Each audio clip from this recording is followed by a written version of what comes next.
అందరికీ నమస్కారము. తాళపత్ర నిధి ఛానల్‌కి స్వాగతం. ఓంకారం విశిష్టత. ఓం అన్నది మంత్రం కాదు, మత సంబంధమైనది అసలే కాదు. వేదాలలో నిక్షిప్తమైన ఓంకారనాదం మానవ ఆరోగ్య రహస్యానికి ఒక సూత్రం. ప్రాచీన కాలంలో ఋషులు వాతావరణ ప్రతికూల పరిస్థితులను తట్టుకొని ఉపవాస దీక్షల్లో కూడా ఆరోగ్యవంతులుగా ఉండటం వెనుక ఓంకారనాదమే రహస్యం. విదేశాల్లోని అనేక యూనివర్సిటీల్లో ఓంకారనాదంపై జరిపిన పరిశోధనల్లో ఓంకారం మృత్యుంజయ జపం అని తేలింది. నాభిలోంచి లయబద్ధంగా ఓంకార పదాన్ని పలకగలిగితే మానవుడి ఆరోగ్యం పరిపూర్ణంగా ఉంటుంది.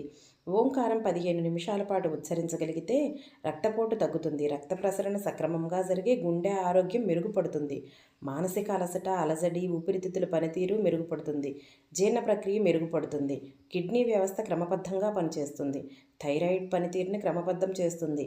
ఓంకారంలో ఉన్న మహత్యం అదే. దాన్ని జాతి మతానికి జత చేయటం వల్ల